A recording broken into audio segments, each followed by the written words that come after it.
Bonjour à tous, nous sommes à Roland-Garros et Lucas Di Meo, le président de Renault, mais aussi un très bon joueur de paddle, en tout cas qui s'entraîne depuis longtemps. On va vous raconter toute l'histoire sur le paddle avec Lucas. Salut Lucas. Bon, je suis pas très bon en fait. Je m'entraîne beaucoup, c'est vrai, mais pas beaucoup. Ouais. Quand on joue à Roland-Garros, on est forcément bon. Bon, c'est vrai que c'est un endroit magique et être là en jouant à paddle, c'est quelque chose de bon. Pour un passionné de paddle, quelque chose de spécial, non?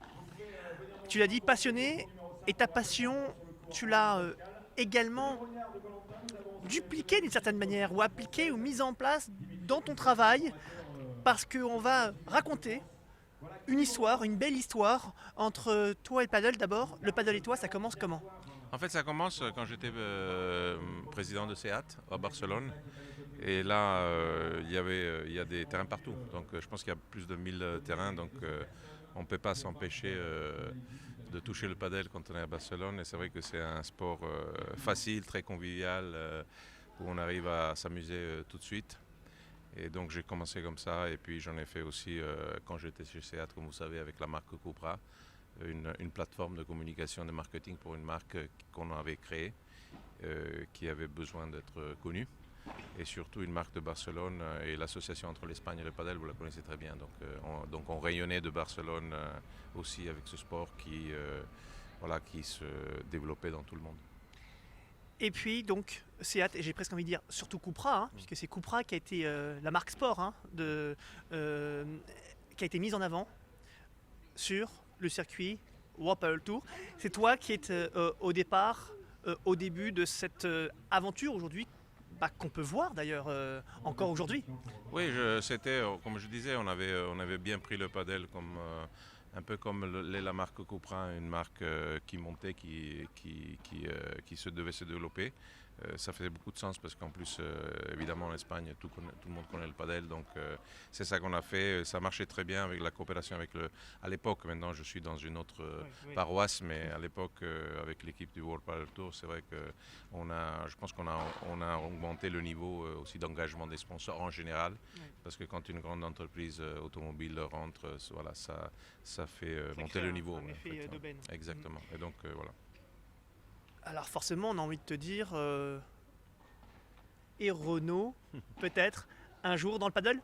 Je ne sais pas si je le sais, mais il arrive parfois que localement, Renault s'implique dans le paddle déjà. Peut-être que tu... Oui, je sais, parce que c'est quelque chose je pense que c'est un des sports qui a la plus forte croissance en Europe, dans beaucoup de pays. Moi, je suis italien, donc je vois bien qu'en Italie, c'est une explosion de tout ça. Je ne sais pas si vous avez vu les images du Major Padel de Rome. On aurait dit un stade de foot. C'était un non, j'y étais pas, mais moi, je devais travailler. Mais j'aurais bien aimé. Mais c'est vrai que ça fait du bien de voir ça. Ça fait du bien de voir la passion. Aussi un style différent par rapport au tennis, qui est un sport plus contrôlé, disons, plus figé. Alors que le padel, c'est même la troisième mi-temps. Est-ce que c'est un peu ça peut-être la différence entre lorsque tu t'es investi dans le paddle il y a quelques années, avec Cupra tu l'as dit, et aujourd'hui c'est l'internationalisation de ce sport, tu peux le voir toi? Mais en Italie, c'est clair que c'est en train de devenir un des sports que les gens pratiquent le plus. Je pense qu'il faut faire un travail sur la France. Mais ça va commencer. Je pense que l'arrivée du Major Padel en juillet à Paris, je pense que ça va être un tournant pour ce sport. Je pense que c'est aussi un tournant, l'implication évidemment de certains groupes importants, même de communication. Canal+, qui a acheté les droits, je pense que quand tu mets un sport en clair à la télévision, évidemment il y a des centaines de milliers de personnes qui regardent, tout contribue, mais je crois que la France, ça va être le prochain. Ça va être le prochain. Allez, tu t'es lancé sur une voie où je voulais qu'on aille justement parce que même moi je la connais pas finalement cette fameuse histoire. Si aujourd'hui il y a Canal+ dans l'aventure du paddle, on se souvient de manière assez surprenante, Canal+ s'est retrouvé dans l'aventure de ce sport. Et c'est vrai que ça a été même les plus informés qu'on est censé être. Eh bien, on a été surpris de voir à quel point ils ont été rapides et puis prêts à se lancer dans ce sport. Mais forcément, derrière tout ça, il y a forcément une histoire que tu vas peut-être nous raconter. Non, je vais être un peu discret, mais c'est vrai que beaucoup de choses sont faites par des initiatives et des relations entre personnes qui sont passionnées, qui ont envie de faire bouger les choses. Moi, j'avais eu l'opportunité, j'ai l'honneur d'être, disons, très proche du président du groupe Vivendi, donc de Arnaud de Puyfontaine et aussi de Yannick Bolloré qui est aussi un joueur de padel. Et bon, je les avais motivés à essayer d'investir et de prendre les droits, qui d'ailleurs ils ont fait en 62 pays si je ne me trompe Oui, il pas. n'y a pas qu'en France. Il n'y a pas qu'en France parce que Canal+, c'est très, très international. Nous, on a une relation très forte avec eux parce qu'évidemment avec la Formule 1, je pense qu'ils font un travail extraordinaire, peut-être le meilleur en Europe. Donc voilà, c'est des gens qu'on connaît, la rédaction du sport. C'est des gens super et voilà, ils ont décidé, je ne pense pas que ce soit seulement pour ma pression, mais c'est une occasion que j'ai donnée de se mettre en contact avec les gens du World Padel Tour et je pense qu'ils sont contents de ça. Allez, je suis une petite souris, hein.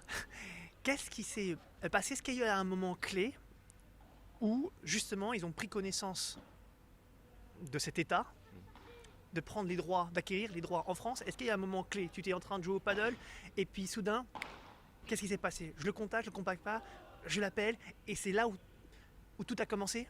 La petite graine, c'est quand? Non, c'est une petite conversation qu'on a eue moi et Arnaud et à partir de là, tout s'est passé. En plus, Arnaud c'est quelqu'un de très, c'est un entrepreneur en fait, donc c'est quelqu'un qui sent bien les choses qui montent et le paddle c'est un des sports qui monte vite.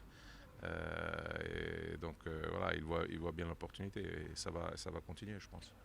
Bon Lucas, on sait que tu es très pris, hein. Tu as peut-être une finale. Une finale.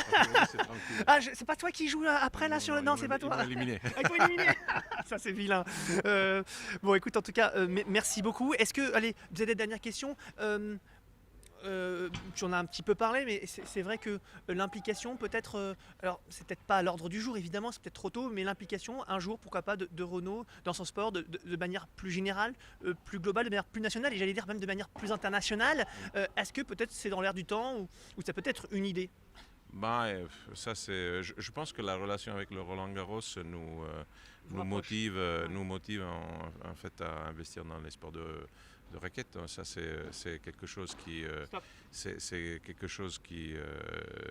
vrai parce qu'on a une très bonne relation avec le président de la fédération Gilles Moreton, mais aussi avec Arnaud Di Pasquale. Mais moi j'ai un peu un problème de conscience, c'est-à-dire que j'avais commencé avec Cupra. Je veux bien que mes collègues de Cupra eux-mêmes investissent sur le sport, mais si jamais il y a des opportunités de faire quelque chose, pourquoi pas.